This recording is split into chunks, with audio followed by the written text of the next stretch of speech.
I want to thank everybody for giving me a little bit of their time today. As he mentioned, my name's Ralph Lambert. I'm the Senior Retirement Consultant with WV Medicine. Today we're going to spend a good amount of time talking about the 2019 Benefit Harmonization. We're going to explain what that means. I'm going to talk to you a little bit about paid time off, holidays, short-term disability, long-term disability, and then retirement, holidays. And then we'll spend a little bit of time talking about the 2019 open enrollment period, as well as some changes to the health plan and that sort of thing. Going to spend some time going over to HR OneSource, and like Justin mentioned, you've probably heard a lot about HR OneSource, right? It's a great area to find information, and one of the things I'm going to mention is that the HR OneSource contains all the information that I'm going to cover today. It actually contains more information because it contains FAQs on each of the topics I'm going to cover. So if you forget something today, didn't get to ask a question, first step would go to HR OneSource and search through that, and hopefully you'll find the answer you need. I'll cover some information about UltiPro, some things you may know, some things you may not know about transactional items you can do in there to change your profile. Okay?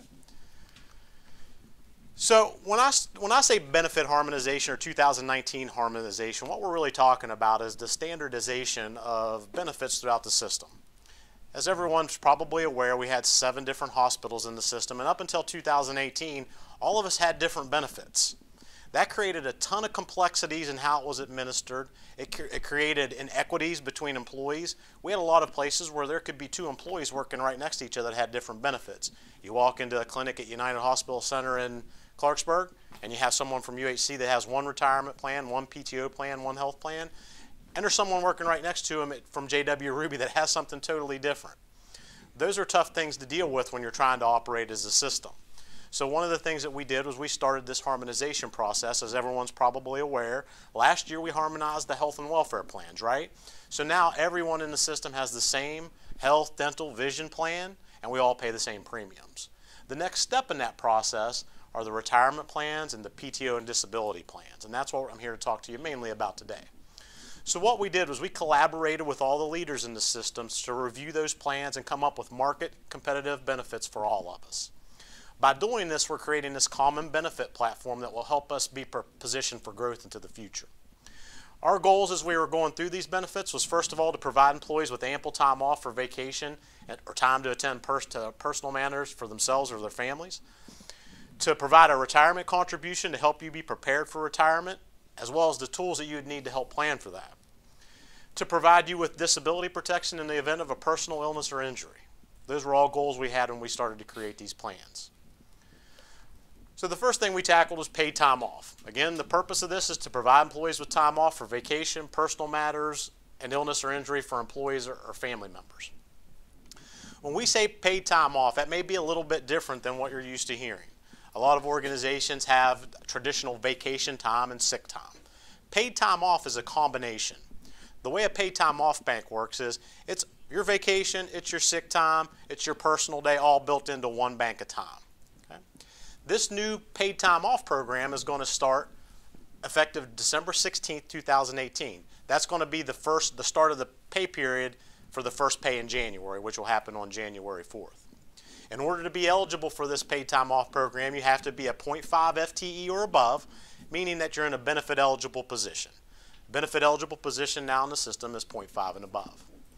The PTO days that you're going to accrue are going to be based on employee classification and your length of service. We'll go over what that means in just a minute. There's going to be 7 paid holidays. Our PTO is going to roll over from year to year, so you can continue to keep it if you don't use it, until it reaches a maximum of 150% of your annual accrual. Once that happens, you stop accruing. We'll go over what that means in just a moment. There's going to be some new PTO payout provisions, and what that means is when you leave this organization, how that PTO is paid out to you. And then there's also going to be a great new program where you can sell back your PTO to the organization if you don't think you're going to use it. Right? The one thing that I do want to reiterate before we move any further is any accrued time off that you have now, you're not going to lose it. It may be in a different bank of time and you may use it differently, but you're not going to use it, or you're not going to lose it. Okay? So first let's look at the new PTO accruals. Now this is represented in days, but as you'll see as we get a little bit further in this, we're actually going to accrue PTO on an hourly basis. So for every hour we work, we're going to get a portion of PTO. This is just represented in what that's going to be if you're working full-time at the end of a year, how many days that would be. So you'll see that we have three different categories or classifications. We have hourly non-exempt employees, we have salaried exempt and managers, and then we have CRNA, director level, and above. And then we have three different levels of accrual. We have less than 5 years of service, 5 to 9 years of service, and then 10 or more years of service. And you'll see that the longer you're here, you can accrue more, and each of the classifications eventually top out at 28 days. Okay? Now, as I mentioned, you're allowed to accrue up to 150% of your annual amount. So if you want to see what that number is, it's all represented down here in hours. So for instance, with this 28 days, you would just take that, times it by 8, and then times that by 1.5. That's going to give you this number down here, 336 hours. That's the new maximum for that accrual for a salaried person with greater than 10 years of service.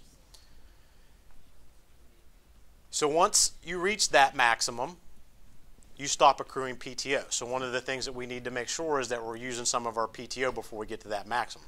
As soon as you use it, you'll accrue more, right? As far as the new paid time off provisions go, as I mentioned, PTO is going to be accrued on an hourly basis. So things like your regular worked hours, scheduled or unscheduled PTO, paid holidays, bereavement, jury duty, call-in time. When you have an hour in that category, that's going to accrue a portion of PTO. That's not an all-inclusive list. It's just meant to give you an example of what's going to be included in that. PTO is going to be accrued from the date of hire for a new employee, or if you're a non-benefit eligible employee, if you transfer into a benefit eligible position, it'll start accruing from that date. You're eligible to use the PTO that's in your bank immediately, once it's in your bank.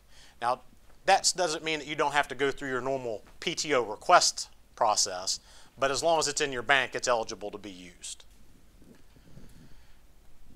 PTO can't go into the negative. This doesn't really affect this organization a whole lot, but I am going to explain it really quickly just for the purposes of understanding it. This is more of a payroll transaction. In some of the organizations, you can take PTO that you don't have. In other words, I could have a 0 PTO in my bank, and I could tell payroll, I want to take the hours that I'm accruing on this pay. Does that make sense? So technically, they're just giving me that PTO and then taking it right back. We're no longer going to be able to do that because the PTO is going to be subtracted from your balance and then you accrue it. So if you don't have PTO in your bank to cover what you're wanting to take, it's not going to be approved. Again, the maximum is 150% of the annual PTO accrual, which were those numbers that we showed just a moment ago. So since we're accruing this by the hour, this is what it's going to look like. So for instance, a non-exempt employee, an hourly employee with 5 to 9 years of service, they're accruing 0.0885 hours for every hour they work. Okay? So in this example, this particular person is a 0.6 employee, meaning that they're budgeted and scheduled to work 24 hours per week. So their 24 hours in a typical pay period is going to be times that 0.0885, and that's going to equal 2.124 hours per week that they're going to, per pay that they're going to accrue. But in this situation, this person decides to work additional shifts. They're part-time, they can do that. They pick up an additional 8-hour shift, 2 8-hour shifts in the first week. So those 16 hours they picked up is times the 0.0885, so they accrue an additional 1.42 hours. In the second week of the pay period, they work an additional 8-hour shift, so it's 8 hours times that 0.0885, so they accrue an additional 0.71 hours. So at the end of that pay period, they've accrued an additional 2.13 hours of PTO. So part-time employees can accrue more the more they work, up to a maximum of 80 hours. So if you're working extra hours, you're getting the PTO for it. Does that make sense? There are some new payout provisions, and when I say payout provision, that's how that PTO is paid out when you leave the organization. First of all, there's going to be a vesting requirement. And I'm assuming that everybody is familiar with the term vesting from retirement plans. Vesting means when you have a right to whatever that benefit is. In this case, your PTO. Now, new employees, when they're hired, are going to have to satisfy a 3-year vesting period, meaning they have to work for 3 years, and once they do that, that PTO is theirs if they leave the organization. They can still take PTO during that time. They just don't get to keep it with them if they leave the organization. It doesn't get paid out to them. All the employees in this room and anyone that's hired before the transition date of 12/16 is automatically vested. So you've already got your 3 years counted for this. You're automatically vested in it. If something happens to someone that's not vested, a new employee, for instance, a reduction in force or death or total disability, they're automatically vested even if they don't have 3 years. Now, I just mentioned that we're all vested automatically, right? But there are a couple other criteria that we need to make to ensure that we get our PTO payout. First of all, there's a notice requirement. If you're in a non-management position, you have to give a 2-week notice, and you have to work out that notice. If you're in a management position, you have to give a 4-week notice, and CRNAs and all other APPs have to give an 8-week notice. So if you fail to give that notice, or you don't work out your notice, your PTO is forfeit. That's not paid out to you. So you got to work your notice out. Also, there's a requirement that you're not involuntarily terminated. In other words, if you get terminated for involuntary reasons, the PTO is not paid out. You have to leave voluntarily to get that PTO payout.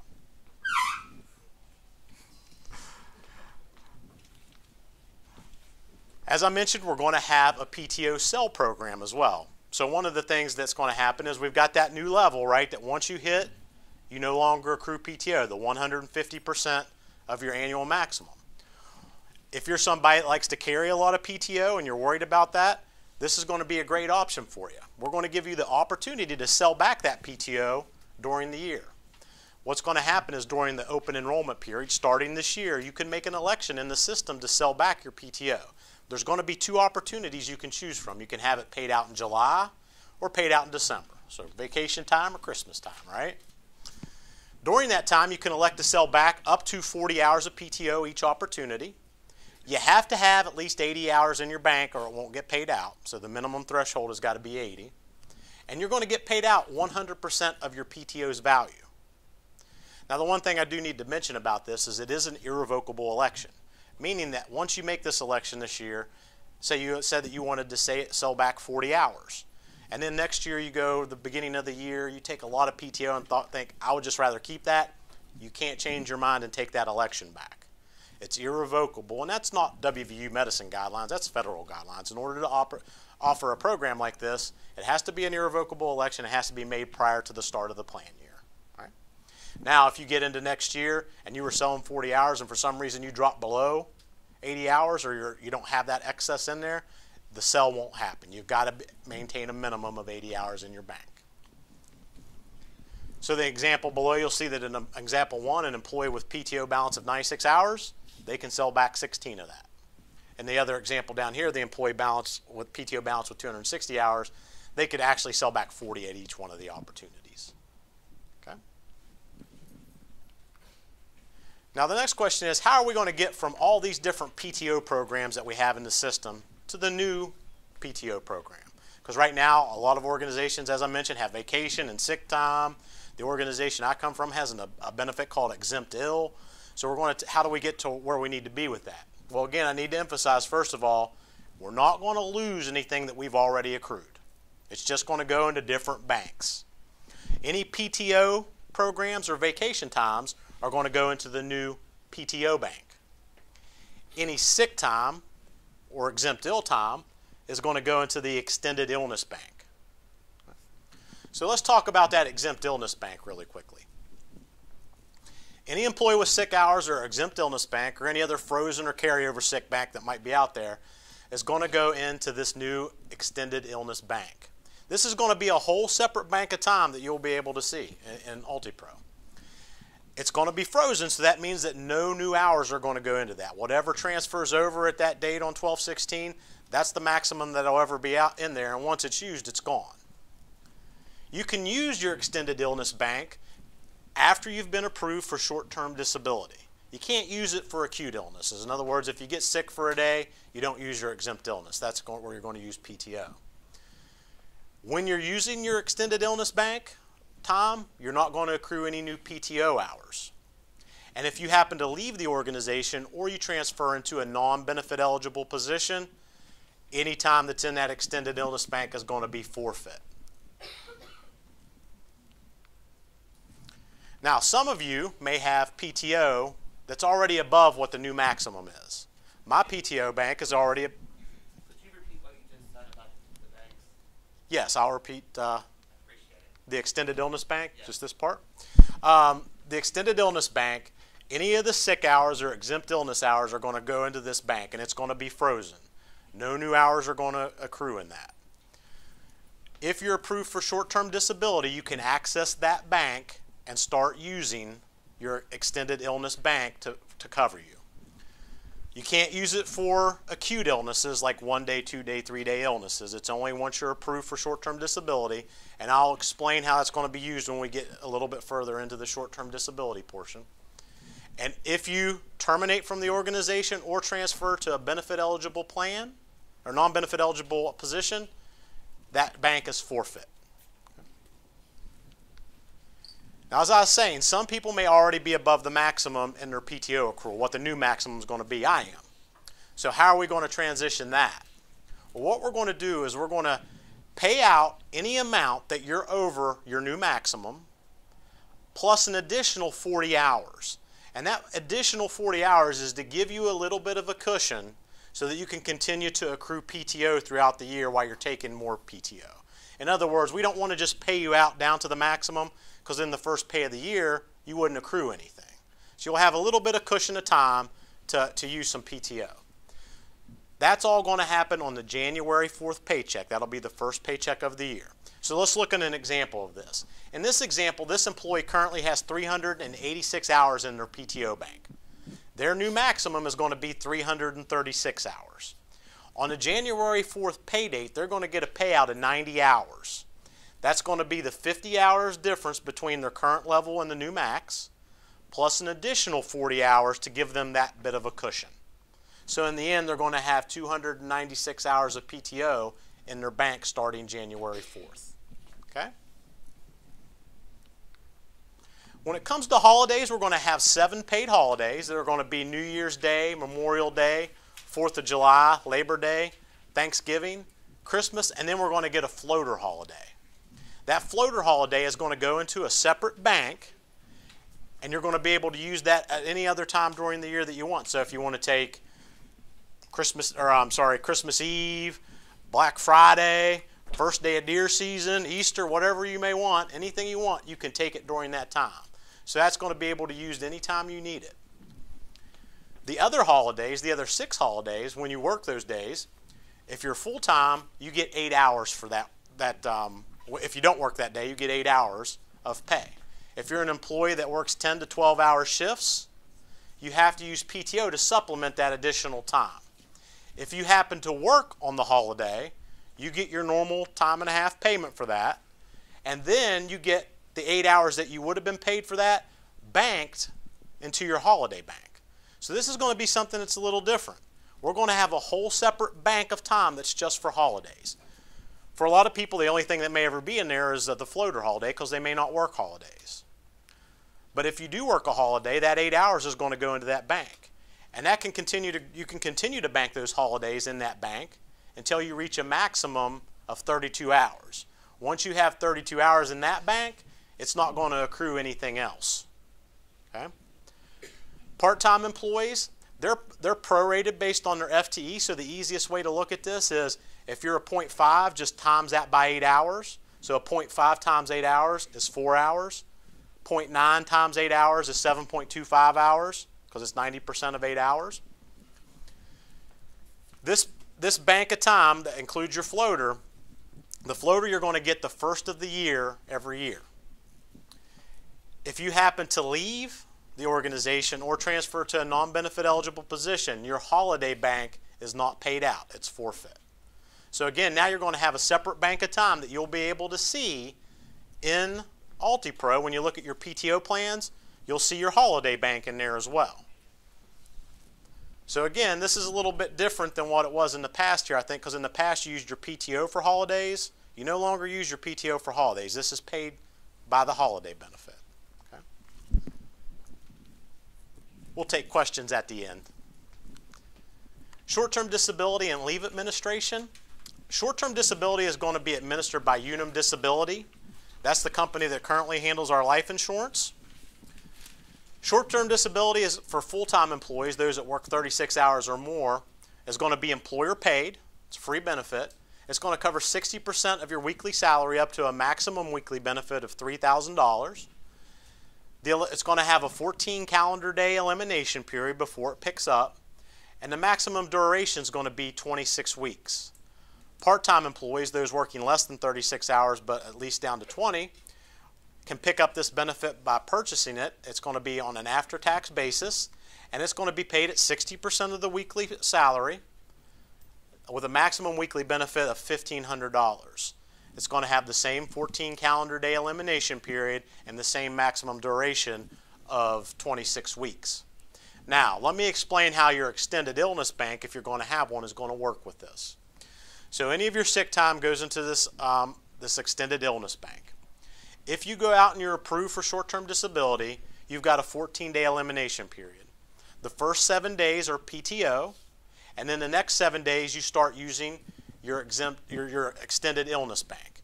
And you continue to use that extended illness bank at 100% coverage until it's exhausted.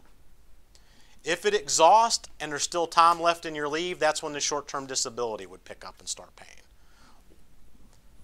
The maximum, again, is 26 weeks, but that's per incident. So if you have one incident and you're out 26 weeks, come back to work, and then something else happens, you'll be eligible for another 26 weeks of short-term disability. Now, once you've exhausted your exempt ill bank and you're just on short-term disability, it pays 60%. The other 40% is going to be made up by supplementing PTO to make sure that you have 100% of your payment. Now, it's set up to where that'll continue to supplement until you get down to 80 hours in your bank of time. If you want it to continue to take PTO from you after that 80 hours so you continue to get 100%, then you have to contact Unum and ask them to do that. Otherwise, it'll stop at 80%. All the leave is going to be handled through Unum, so that means when you have a short-term disability claim, FMLA claim, you're going to go through Unum and they're going to take care of that. There's going to be policies that are standardized for the system for family medical leave, USERA, the Americans with Disabilities Act, and a personal leave of absence policy. There's going to be benefit continuation practices for employees while on approved leave. So if you're on an FMLA leave, your benefits will continue for 6 months. You just pay your portion and the organization picks up the remainder of it. If you're on a non-FMLA leave, it lasts for 3 months. Again, you just pay your portion of it and the organization picks up the rest. Long-term disability is again going to be administered by Unum. If you're a full-time employee, meaning that you're 36 hours per week or above, you're going to be eligible for this benefit. It's a fully insured plan, and what that means is that if you qualify for long-term disability, it's going to pay directly to you. It's not going to go through the payroll system. Director level and below positions, they're going to get a base benefit of 50% of their monthly salary with a maximum monthly benefit of $5,000 for free. If you want additional coverage, you can buy up to 60% during open enrollment and a maximum benefit of $7,500. You don't have to do that if 50% is good enough for you, though. AVP positions and above, including employed physicians, are going to be paid 60% of their monthly salary with a maximum benefit of $25,000, and that's going to be employer paid. Now, again, I did want to note, you'll see at the bottom it's referring you to HR OneSource because all the information I'm covering, including FAQs about all this, are in HR OneSource as of right now. The retirement plan. For the retirement plan, as I mentioned, our goal was to provide you with a retirement contribution and the tools you needed for a successful retirement. And to that end, we've created a new retirement plan for January 1st. In order to be eligible for this plan, you have to be in a benefit eligible position, meaning you have to be 0.5 or above.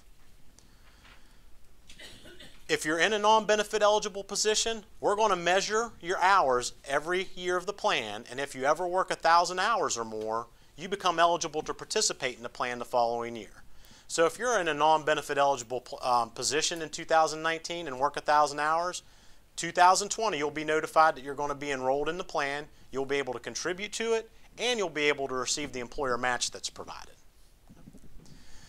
Fidelity Investments is the sole administrator for WVU Medicine plans going forward.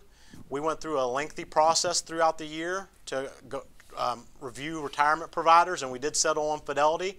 One of the main reasons that we settled on Fidelity was we felt that the technology and resources they had provided the best opportunities for participants to be prepared for retirement. They've got Apple Watch integration, they've got Alexa. If you ask Alexa what your balance is, it'll tell you. They got all kinds of neat features and things that make it easier to choose your retirement stuff. Now, right now, throughout the system, we have all kinds of different retirement plans. We've got 401ks, 403bs, 401as, old pension plans, 457bs. The new plan going forward is going to be a 403b. Now, don't let those numbers confuse you. 403b is just a tax code, and it's the most common retirement plan in the system right now, and it's the most common type of plan that's offered by nonprofits. That's going to be the core plan for most employees. We're also going to offer a 457b deferred compensation plan for higher paid employees and people in certain positions, so they can defer a little bit in addition to what's the maximum limits under the 403b. One of the benefits to integrating all this under Fidelity is it's going to be able to give us the opportunity to provide integrated education, compliance, and benefit administration. So that means that when Fidelity's educating us throughout the system, we're all getting the same message. They know how the plan works because it's all one plan, and they're all consistently helping us to get to where we need to be with our retirement. That also means that everything as far as the administration of the plan can be held with Fidelity. So you've got one place where you go to take care of all your transactional needs. And one thing that's pretty important that you don't think much about is compliance. In order for a plan to remain qualified, meaning that you get the tax benefit of pre-salary deferrals, it has to go through all the compliance stuff. So we'll be able to monitor all the compliance issues and make sure that we're in compliance to make sure that that plan stays qualified. So let's talk a little bit about the new plan. It's going to have two different employer components to it. It's going to have a basic match and a discretionary contribution. First thing we're going to talk about is the employer match. Again, to be eligible for this, you have to work at least 20 hours. You've got to be in a benefit eligible position, budgeted and scheduled for 20 hours per week. There's going to be an automatic enrollment feature for new employees, so when someone starts, they're going to be automatically enrolled at 3%. Now for us, everyone that's in the room now, what we're going to do is we're going to look at what you're currently contributing to your 403b. So if I'm contributing 10%, that's what Fidelity is going to get to start me out at the beginning of the year. If you're contributing 2%, that's what Fidelity is going to get. Anyone that's in a benefit eligible position or anyone that's currently contributing less than 2% at the beginning of the year is going to get a notification from Fidelity though.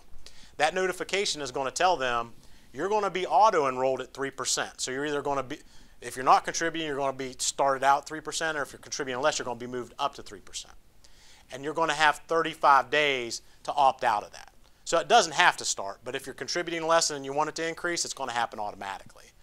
Right? So 35 days after that, it's going to start. So that'll be roughly about the first pay in February. However, at any time before that, you can go in and stop it, start it, increase it, decrease it, whatever you want. Okay? There's going to be a 100% employer match on employee contributions up to 4.5%. So right now you get a matching contribution of, 50% of 1.5%. So this is going to be 100% on 4.5%. Okay? So as long as you're contributing 4.5%, you get a match of that 4.5%. There's a 3-year cliff vesting, and when I talk about a year of vesting service means you work at least 1,000 hours in that year, in that calendar year. So if someone works 3 years, if they leave, they get to keep all the money that the employer contributed. If they leave before 3 years, it's all forfeit. Now here's the great news. All of our service is counting towards this. So if you've already got 3 years of service, day one, whatever contribution goes in there as a match, it's yours to keep. If you've got 2 years, you only got to work 1 more year and you're fully vested. The plan is going to allow both pre-tax and after-tax Roth contributions. That'll go up to the maximum of, right now in 2018, it's $18,500, but we expect that to increase for 2019. As a matter of fact, any day now I'd expect the new limits to come out if they are changing. If you're over 50, you can contribute an additional $6,000 in catch-up. That may be increasing as well when those new regulations come out. Now, one of the things that I do want to mention about the retirement plan is when we get to this best-in-class investment lineup. So right now with Empower and anywhere in the system where we have retirement, you're paying for that retirement vendor. It's coming out of your investments. You don't see it, but all the investments have pricing built in that pays the vendor to do all the things that they do for you, to manage the accounts, to send all the letters that you get every year, the quarterly statements and all that. It's not a real transparent process. Even when they do send out fee disclosures, what you usually see is a book that looks like you have to have a PhD to break down what you're getting charged. You'll probably see something where it says you're getting charged 46 basis points or something like that. Well, what's a basis point, right? It's not really understandable to know what you're paying actually for that account. What we're planning on doing is all the money on these various retirement plans are going to move into Fidelity, into the new plan. And by doing that, what that gives us the opportunity to do is go back to Fidelity and negotiate really low costs for that plan, meaning they're going to be cheap. They're going to be charging us less than anyone's getting charged in any individual plan now in the system. The other thing it gives us the ability to do is change how you're seeing those charges. Instead of that being built into your investments, it's now just going to be a flat dollar charge that you'll actually see in your account. So every quarter you'll see exactly what it costs to have that retirement account. Now the other thing that that does is because now we don't have to choose investment options that have that extra revenue built in for the vendor, we can choose investment options that are lower cost now than what you have. So some of the investments that are going to be in this new plan have zero cost associated with them. The ones that do have cost are very, very minimal. So you'll have great investment elections and you won't see it coming out in fees anymore through the investments. All the money from the old plan, so in this case your frozen 401k, if you're involved in that, or the 403b, it's going to transfer into the new plan. When that happens, it's going to be put into a default investment. The default investment is a target date fund. A target date fund is a fund that really kind of manages itself. It looks at your current age and it assumes a retirement age of 65 and it manages your investments by that. So if you're young, it's going to put you in more aggressive things like stocks. The mixture is going to be more aggressive. As you age, or if you're older when you get moved into it, it's going to put you in more conservative investments like bonds. Now, you don't have to keep it in those default investments.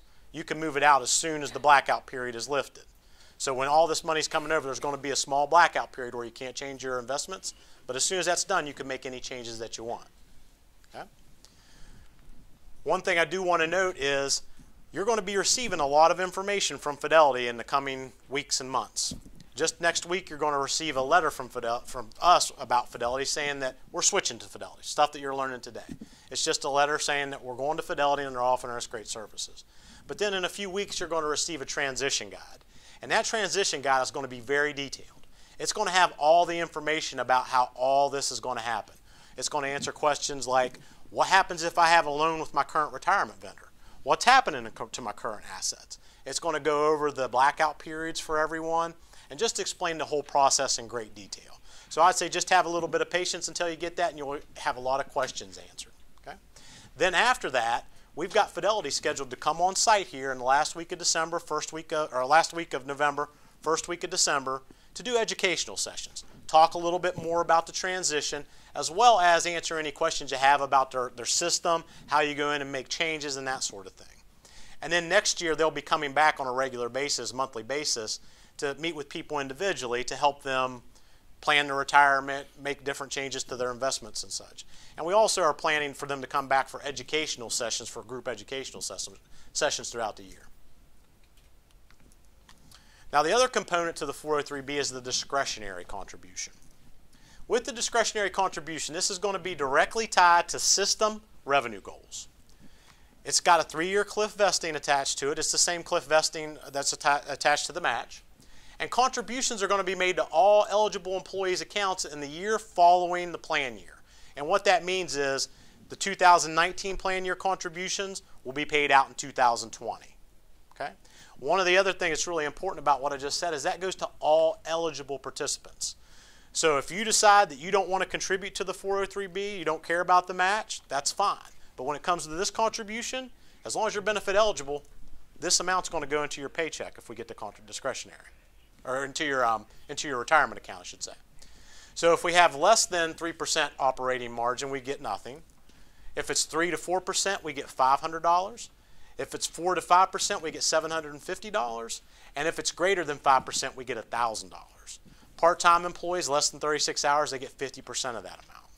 Now, one of the reasons we went specifically with a dollar value was because a dollar value is more favorable to us as employees. If you look at these as percentages, if we just went with like 0.5% or 1%, it's less than what we'd receive through that flat dollar amount. Now, some quick notes about the 2019 open enrollment. The open enrollment period is going to take place from October 31st to November 14th. There's going to be a passive enrollment available for anyone who isn't enrolled in the health care or dependent care flexible spending accounts, doesn't want to purchase the additional buy-up on LTD. If you're part-time, you don't want to purchase the STD, or you don't want to use the Cell Program.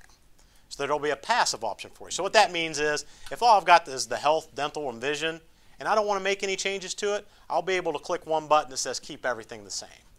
But if you have one of those spending accounts, or you want to do one of these other things, you actually have to go in to the actual enrollment and make your choices.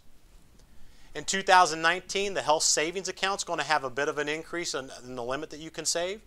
That's going to be a $50 increase for single, which will take that up to $3,500, and it's going to be a $100 increase for family, which will take it up to $7,000 that you can defer.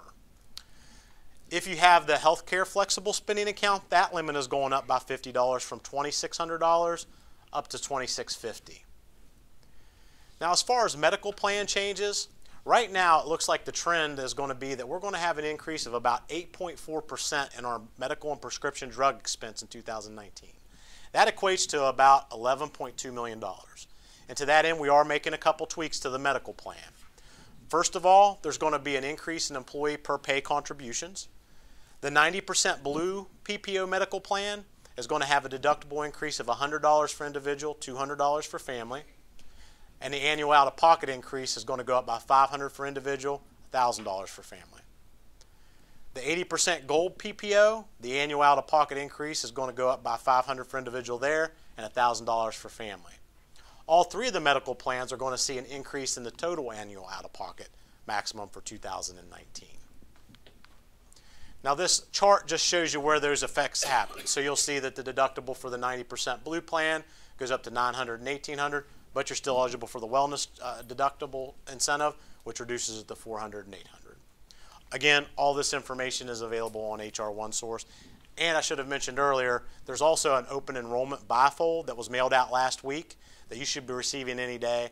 I know the mail takes a strange route through here and goes into Baltimore first, so I would expect it to be here at any time. That also outlines these changes.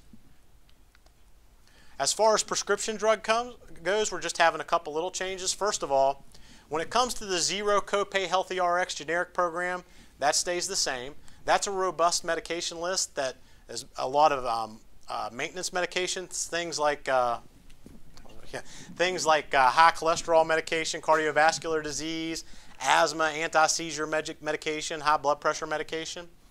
If your medication's on that list, you can go to any WVU medicine pharmacy and you get it for free no matter which of the plans you have. You don't pay anything. Okay? As far as the regular acute medications, under the 80% and 90% PPO plan, and also the high deductible plan once you satisfy your deductible, this is what your copayments look like. So at a WVU medicine pharmacy for generics, it's a $10 copayment. For preferred brand, it's a $30 copayment. And then non-preferred brand, it's $60 copayment. Specialty is a $100 copayment, and specialty medication, those are the medications that can cost anywhere to between $4,000 and $80,000 per month. It's just one low copayment of $100 at the med center pharmacies, the WVU medicine pharmacies. And then the mail order stays the same at 2 times the copayment amount. If you go to a retail pharmacy, for a generic, it's going to be the greater of $20 or 50% of the cost. For preferred brand, it's going to be the greater of $60 or 50% of the cost. And for the non-preferred brand, it's going to be the greater of $120 or 50% of the cost. If you want to go onto Highmark's site and review that to see where any medications you're on may fall, you can go on there and look at their formulary. We're in the national network. Now, one thing to note, they probably don't call it generic, preferred, and non-preferred. They probably call them tiers. So tier 1 would be generic, tier 2 would be preferred, tier 3 would be non-preferred. One other thing to note, and this isn't a change for 2019, it's just Walgreens is not part of the Highmark network. Okay. There are the employee contributions for 2019. All you have to do is look down, pick which plan you want or which plan you're in now currently and which level of coverage you have, and then you find your hourly rate on the chart, and that's what the premium will look like for 2019. Again, this information is available on HR OneSource, so you can go and look at it there. There are the part-time premiums. Again, available on HR OneSource, so you can go and review those. And I'll show you where you can find that information here in just a few moments. One tool that we had last year was Alex. I don't know if anybody in here used Alex last year, but it's a really great online tool. What you can do with Alex is you go into it and you plug in a lot of your information. You may tell how much you make in a year, how many dependents you have, how many expected visits you have to the doctor, how many medications you may take, if you're expecting maybe an emergency room visit, that sort of information. And it's going to run through all that, and it's going to tell you what the best options are for some of our plans. I encourage everyone to do this because what can happen a lot of times when you're trying to pick a medical plan, dental plan, a lot of times we just look at the coverage level. I want the 90% plan for health and I want the enhanced dental plan because that's what I need. It's the best coverage. It's the highest coverage. Well, that higher coverage also comes with a higher premium. And sometimes when you look at what your actual out-of-pocket's going to be, including your premiums, that might not be the best option. If you're someone that only goes and has your preventative services done every year, well, guess what? Preventative services are covered under all three of the medical plans at 100%. No deductible, no copay. So you may look at it and see that when all is said and done with the lower premiums under the high deductible plan, once you factor in all the out-of-pocket, that may be the best option for you. It's just something worthwhile going in there to take a look at because I think it's a little eye-opening. The other thing it'll do is tell you how much you can save on taxes if you take advantage of things like the dependent care account or the healthcare flexible spending account. Now, 2019 open enrollment checklist. First of all, review your 2019 open enrollment guide, which is available on HR OneSource. There's a whole open enrollment link on there that has all of our open enrollment information. Use Alex to help you identify the best plan selections for you and your family. Complete enrollment October 31st to November 14th. Remember, that's done in UltiPro, and you got to have it done during that time frame. So as soon as October 31st goes, I'll go in there and do it myself. If you're adding new dependents to the plan this year, you're going to have to certify them. So you have to provide documentation to show that they are your dependents. Review the 2019 benefit compliance guide. That compliance guide adds all the annual notices that you're supposed to receive, like Medicare, Part D information, chipper notice, cancer memos, that sort of thing. It's all available on HR OneSource. Verify the payroll deductions. The most important thing here, verify your payroll deductions for the first pay. And the reason I say that is it's really easy to fix something if you catch it at first, but it's really difficult to fix something if you come to us in July and say, I have single coverage, but I've been paying for family coverage this entire time. That's a little more difficult to fix. We're going to have a new retirement deduction coming out, going to a different company. We're going to have possibly LTD buy-up if you buy that, maybe short-term buy-up if you're a part-time employee. We're going to have new premiums on the health insurance. Go out there and make sure everything looks correct on that first pay. It's easy to do in UltiPro. Now, HR OneSource. I've been referencing that throughout the entire presentation. This is our new customer service portal that's backed by our customer service center with dedicated customer service and HR operational teams. It's an online tool it's available 24/7. It's got if you go to hr.wvumedicine.org through any internet, you don't have to be on our servers. It'll take you right there. It's a personalized portal. I'll explain what that means in just a moment. It's got mobile app capabilities, chat functions, and our phone support is also through there. So 833-599-2100. When you go to HR OneSource, and you log in, this is what you see. So you'll see right there, there's an open enrollment link. If you click that, that'll take you to a bunch of our information, like our open enrollment guide. If you go to our benefits, say that when you're finished here, you think Ralph didn't do a real good job of explaining retirement. You can go into the benefits section, choose retirement, and it's going to populate with information about what your current plan is, what the new plan is going to look like, as well as a variety of other information that's tailored to you. Some other things I wanted to point out was stuff that's available in Alta, our payroll system. There's a lot of self-service functions that are available in there that you may not be using. For instance, if you want to change your name, address, or telephone number, you can do that in there on your own. If you want to add a direct deposit, change your income tax or W-2, you can also do that in there. If you're changing your name, the name change isn't going to be approved until you upload a Social Security card or the receipt from the Social Security Administration that shows what you're doing. If you have a professional license, that name change isn't going to happen until it's confirmed through a primary source web search. If you go in there and use the quick address search function, you can check your county and update that. Any address changes are routed to payroll so they can verify that you have the right residential tax on there. And any name changes are routed to HR Shared Services for their approval. Contact changes, like if you want to update your emergency contact, you can do that. There's no approval process for that. If you want to change your income tax, that's effective in the next pay period. It no longer goes through an approval process. You will get alerts if you're doing something in there that may look a little strange. So if you go in there and say, I have no withholding, it's going to tell you that may be a bad idea to make sure that you're doing that correctly. If you ask for more than 10 allowances, it's probably going to tell you this doesn't look right. It'll still let you go, but it's going to give you those warnings. If you're deferring more or you're putting aside more than 100 in additional withholding, it'll warn you about that as well. As far as direct deposit goes, you can set up direct deposit in the system. The very first direct deposit you put in there is always pre-noted, meaning that it goes to the bank just to verify that the accounts are right. So your money won't actually be direct deposited until the following paycheck. If you go in there, you must select available balance for one of their accounts, or payroll is going to contact you.